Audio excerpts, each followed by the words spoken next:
Ladies and gentlemen, my name is Bedomy and this is Starcraft Mass Recall, a remake of the original Starcraft and its subsequent expansions in the Starcraft 2 level editor.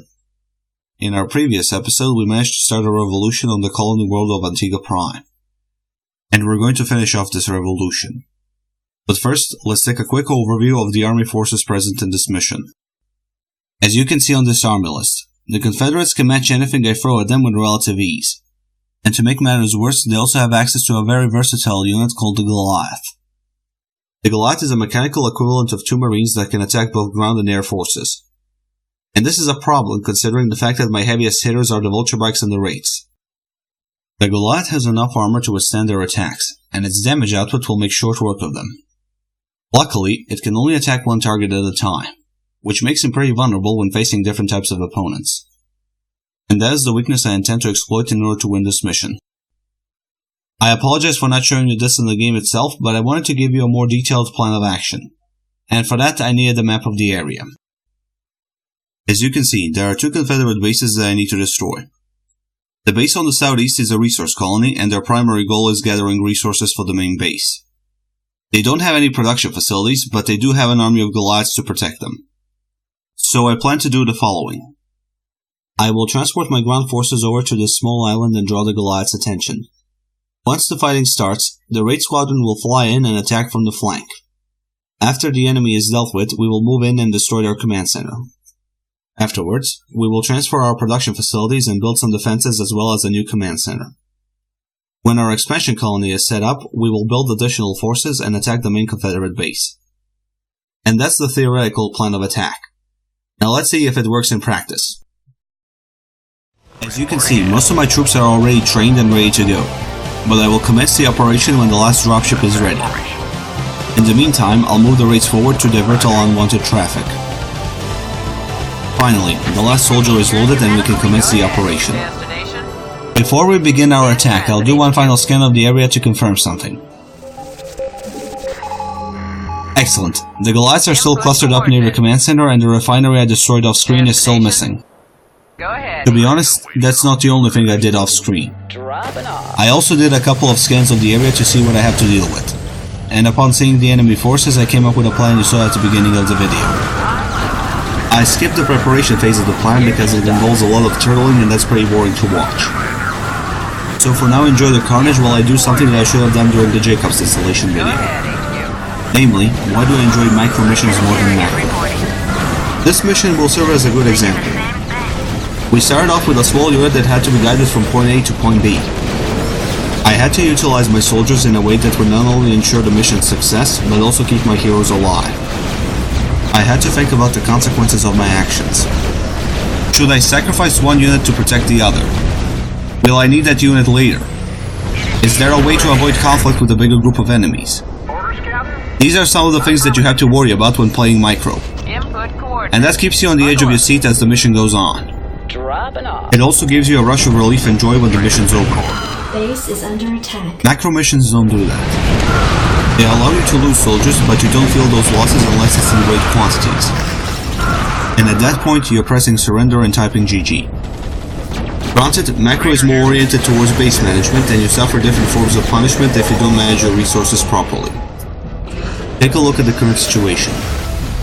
I'm in enemy territory and most of my troops got destroyed in the initial attack. The Confederates will definitely try to retake this area, so I've stacked myself up with minerals to replenish my army as quickly as possible. But first I'll build a new command center and start looking for the missing factory. Alright, it should be... there it is. High up and doing nothing. Just like a proper government official. Complete. But this time the said official will become useful. After he lands. And while we wait for that to happen, we'll set up some rally points and train additional troops. I will keep the starport in the back just in case something happens. For example, the enemy might try to sneak past us and transport their forces into our camp. By leaving the starport where it is, we can intercept or slow down the enemy advancement and retaliate. While we wait for the inevitable attack on our expansion, I'll start building up some defenses. SCV, build a bunker here, and right on cue, the enemy is attacking. Luckily it's an air raid and we have enough turrets to get rid of them. Oh, good. They're in range. Alpha Squadron's losing soldiers. And we lost the turret. This is good. But I think I should send an SCV just to repair them. Or maybe not. We will move in pretty soon. But just in case, Wraiths, move out and intercept anything that comes by. On second thought, I'm gonna send you guys ahead to scout and get rid of enemy traps. So let's move out, scan the area, and let's see. 2 mines and a Goliath. So cloak up, get rid of them, and there are more Goliaths and they have a listening post. Get out of there! Okay, land forces go in, protect the bunker. Wraiths uncloak, join the fray, and protect the bunker as much as you can. The bunker's done, Marines get in, everyone else pull back and bait them towards the bunker. Oh, only 3 of them left. Never mind. Let's just put the vulture bikes in front and set up a minefield of our own. Let's scan the area for any unwanted surprises. Alright, only 1 mine, and we're safe. Let's start repairing the vehicles, land the factory finally, and let's prepare for our attack. Before we do that, we'll pull back and heal up and set up a minefield at this choke point. Right, where is that SCV? Here he is. Alright, repaired those guys. Vultures, you set up the minefield, so go to the bunker and protect it while you're being repaired. Wraiths, go to the sea and intercept any incoming transports. Barracks, set up a rally point on Rainer.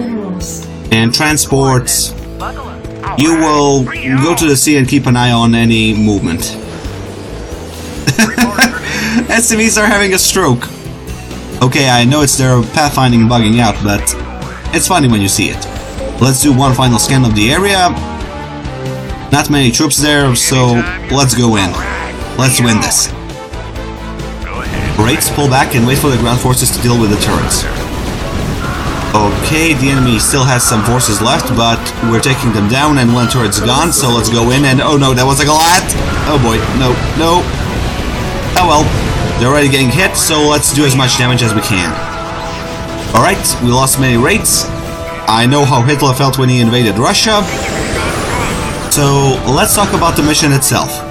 It was a great blend of micro and macro.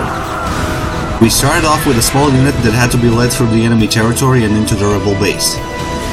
We got the chance to use Kerrigan and her abilities, which serves as a good introduction for the ghost units that will be available to us in the following episodes. Unfortunately, the micro portion of the mission was too short for my liking and the enemy placement didn't offer too much of a challenge. First thing we encountered was a turret nest which was easily destroyed. We did encounter other enemy groups that forced me to use Kerrigan's skills, but with Rainer and the Marines around they became a walk in the park. A park with a minor mosquito infestation, but still a park. But then we encountered other people and decided to get rid of the mosquitoes. This is where the rebellion starts. Our forces are not here to incite a riot, they're here to lead it. And the Confederates are trying to stop us with everything they got. This is why the macro portion is so fun. It's very similar to a traditional multiplayer match. Both me and my opponent are set on other parts of the map, and we have multiple entrances to our base. We have to find a balance between offense and defense, and manage our resources in a way that will allow us to build an army and the necessary facilities. Or in this case, rebuild them. And when you finally win, you know you earned it. I didn't have to fight an endless army. I had to fight an army with similar strengths and weaknesses. Once I figured out how to exploit those weaknesses, I was on a horse that was galloping towards the sunset. Same can be said for any multiplayer match. Once you figure out your opponent's weakness, you're gonna win. You just have to figure out how to exploit his weakness to your own advantage. And that's about everything I have to say for this episode.